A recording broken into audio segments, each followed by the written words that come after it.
Salut à tous et bienvenue sur ma chaîne. Aujourd'hui, comme vous l'avez vu dans le titre, on se retrouve pour une nouvelle vidéo et aujourd'hui on va parler de ce qui m'a aidé à propos de l'endométriose.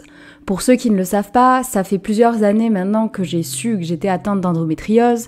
J'ai eu des moments très compliqués, de l'errance médicale évidemment pendant environ 15 ans et ça continue même aujourd'hui. Et du coup, j'ai tout simplement décidé pendant un temps d'arrêter d'aller voir des médecins parce que au final, ce que je fais maintenant, c'est ce qu'ils me disent. Attention, je ne vous dis pas d'arrêter de passer des examens médicaux, je ne vous dis pas d'arrêter d'aller voir vos médecins, c'est important d'avoir un suivi, mais je me dis que si je peux en aider quelques-unes qui sont dans le même état que j'étais il y a un an, ça sera une grande victoire. Comme vous l'avez vu, il y a pas mal de choses qui ont changé dans mon décor. Déjà, au niveau de l'éclairage, j'ai essayé de faire un truc un petit peu plus pro. Et je suis en train de me rendre compte que mon micro fait exactement ce que je veux pas, c'est-à-dire des ombres. J'ai également eu ce fabuleux micro à Noël par mon chéri et c'est l'occasion de le tester. Je suis désolée si je parle pas assez fort ou si je parle trop fort. Je vais avoir besoin d'un petit temps d'adaptation pour me faire à tout ça, donc vous inquiétez pas, là c'est la première vidéo qu'on teste comme ça. Il est pas impossible que j'enlève le micro du champ, on verra. On verra comment on fait. Là, je me suis dit que c'était une petite vidéo tranquille face cam, donc ça dérangeait pas trop. Le plus important pour ces vidéos, je pense en tout cas, c'est le son. Et j'ai bon espoir avec ceci qu'il soit meilleur. Avant de commencer, je tiens à vous rappeler une chose. L'endométriose, il faut comprendre quelque chose, c'est que elle est différente d'une personne à l'autre. Tout simplement parce qu'on est tous différents et que les atteintes sont différentes et du coup les douleurs sont différentes. Ce que je vais vous donner comme petits tips pour mieux vivre avec l'endométriose, il est possible que ça ne fonctionne pas du tout sur vous ou au contraire comme moi, que ça fonctionne extrêmement bien. Ce sont des idées, vous pouvez trouver d'autres bien sûr petits tips sur les réseaux, vous pouvez trouver plein de petits conseils qui pourront marcher sur vous. Moi là je vais vous parler de ce qui a fonctionné sur moi en tout cas. J'ai testé bien évidemment plein de médicaments, donc vous allez forcément trouver, je l'espère en tout cas pour vous, des médicaments qui vous font du bien et qui vous soulagent. Faut savoir que j'ai essayé vraiment un petit peu toutes les molécules qui étaient possibles sur le marché, j'ai un peu tout testé. Et moi, il y a un seul truc qui fonctionne correctement, c'est une molécule en particulier, et je sais pas si je peux le dire sur YouTube, donc je vais... Celle qui finit par déine. Voilà, on va faire comme ça, c'est très bien. Couplé avec un anti-inflammatoire en même temps, un Doliprane et 2 Spasfon. C'est un cocktail Molotov. Attention, je ne vous dis pas de prendre exactement la même chose. Encore une fois, je ne suis pas médecin, donc je vous conseille réellement d'aller voir votre médecin et de voir avec lui, de tester différentes choses. Mais vraiment, le premier conseil que j'ai à vous donner, c'est tester des choses, des mélanges avec bien sûr l'aval de votre médecin pour trouver ce qui vous permet d'avoir le moins mal possible et qui va vous permettre du coup d'avoir une crise qui ne dure pas dans le temps et qui vous permettra donc de trouver plus vite votre tranquillité. On a très vite envie quand on a mal de lâcher l'affaire parce que on nous propose différents cocktails, on va dire, et on a du mal à trouver au final celui qui nous fera effet. Il faut aussi comprendre que notre corps, que votre corps va s'habituer. Et c'est pas parce qu'un médicament fait effet maintenant qu'il le sera évidemment toute votre vie. Il est possible qu'à un moment donné, vous ne le supportiez plus ou qu'il ne fasse tout simplement plus effet. Prenez conscience que si vous trouvez un médicament, vous ne l'aurez pas à vie et qu'il est important de trouver d'autres solutions parce qu'au final, les médicaments vous apporteront quand même beaucoup plus d'effets négatifs, même si ça vous soulage. Après, le plus important pour le moment, si vous êtes en période de crise, en tout cas à mon sens, c'est de réussir à réguler un petit peu cette douleur qui est tout le temps là, d'essayer de la faire baisser au maximum, donc n'ayez pas peur d'en prendre quand même pendant quelques temps. C'est important de réussir à faire descendre cette crise et donc d'aller un petit peu mieux au final. Je dirais ensuite ce qui m'a le plus aidé, c'est le repos. On a tendance à vouloir aller au-delà de nos limites et malheureusement j'étais dans une fatigue chronique, j'étais dans un état de fatigue permanent et du coup mon corps luttait en permanence contre les crises mais également contre la fatigue. Quand mon médecin m'a mis 3 mois en arrêt, ça m'a permis de me reposer réellement, de dormir. Je faisais des nuits de 12 heures, mais tout le temps, ça me faisait halluciner. Et résultat des courses, mon corps a récupéré et donc je ressentais un petit peu moins la douleur car j'étais moins fatiguée. Donc le deuxième tip, ce que j'ai à vous donner, c'est d'absolument vous reposer, même si vous venez de dormir 12 heures, c'est que vous en avez besoin et qu'il faut que vous dormiez plus. La troisième chose qui m'a le plus aidé, c'est les TENS. Les TENS, ce sont des appareils à électrostimulation qui permettent d'atténuer la douleur ou du moins un petit peu de faire un refresh au niveau de votre cerveau et de tous vos nerfs.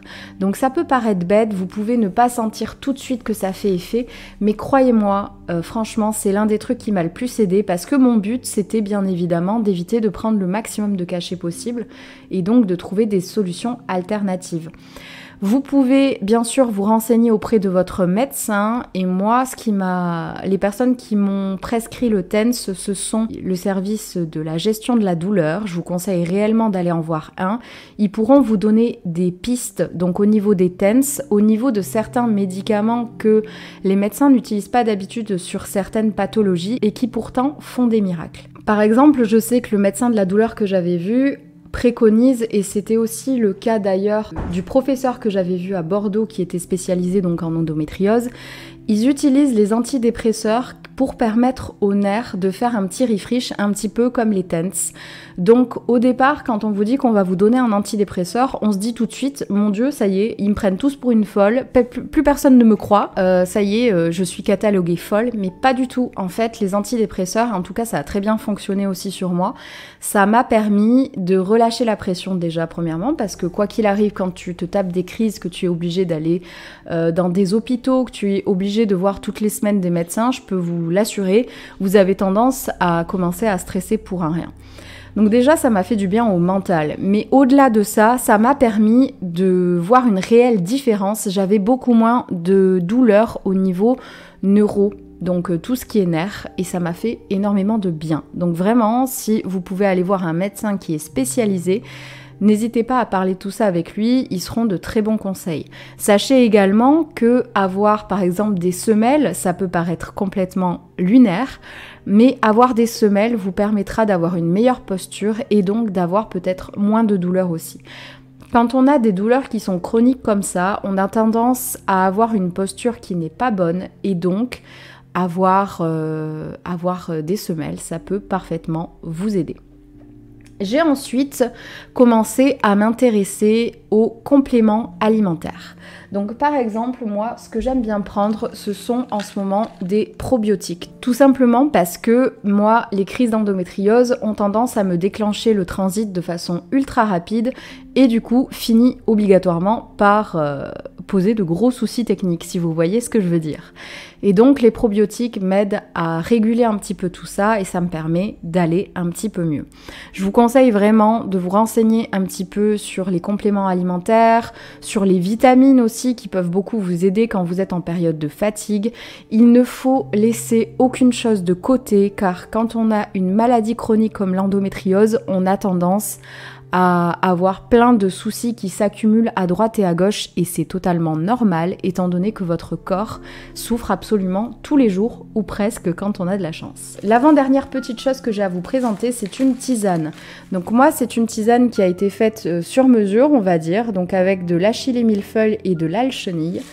Ça m'a vraiment, mais vraiment, j'ai vu le jour et la nuit avec cette tisane. Je vous dis pas de prendre exactement la même.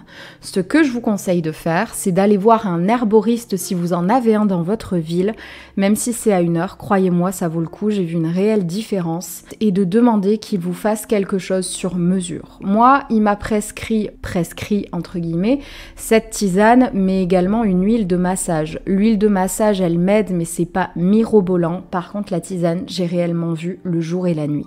Cette tisane, je dois boire 1 litre par jour et essayez d'espacer un petit peu à certains moments. Normalement, on est censé la prendre 2 semaines avant les règles et 1 semaine donc pendant les règles et arrêter ensuite pour éviter justement l'accoutumance et que ça ne fasse plus effet. Donc moi ce que je fais, c'est que vu que normalement je n'ai plus censé avoir mes règles, je la prends toute la semaine et le week-end j'arrête, et il y a des semaines où je ne la prends pas quand ça va mieux, quand je vois que je me sens bien, pour éviter justement d'avoir une accoutumance. Mais vraiment, essayez d'aller voir un herboriste, expliquez-lui vos douleurs, vos maladies, tout ce que vous pouvez avoir, vos symptômes, et il vous trouvera peut-être quelque chose qui vous fera vous effet, mais vraiment, favorisez les plantes. Ça peut paraître dingue, mais vraiment, les plantes là, en tout cas, cette tisane, au final, m'aide beaucoup plus que tous les autres médicaments qu'on peut me donner. Vous devez vous en douter, pour ceux qui sont atteints d'endométriose, vous l'avez vu venir, je vais maintenant parler des contraceptifs.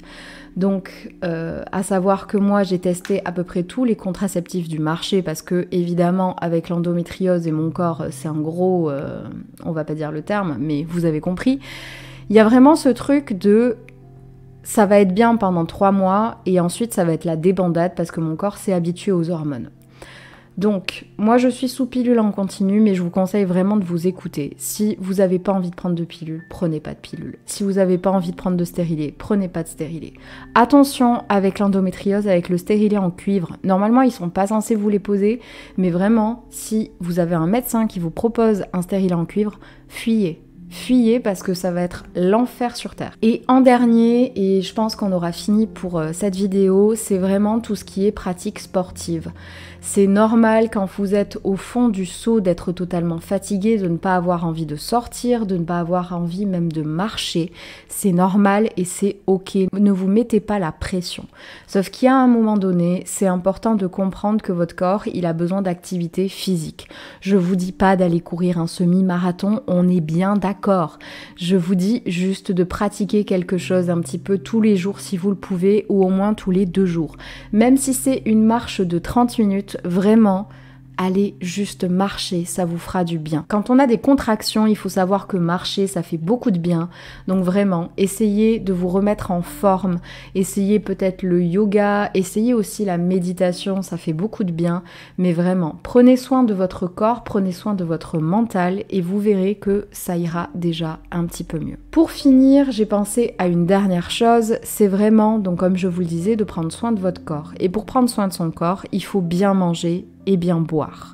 Boire de l'eau. Et oui, en buvant un petit peu plus, je me suis tout de suite rendu compte, moi, que ça allait un petit peu mieux, que les douleurs avaient tendance à s'estomper et que c'était beaucoup plus facile à gérer. Donc, buvez vraiment. Forcez-vous à boire au minimum 1,5 litre par jour d'eau. C'est important.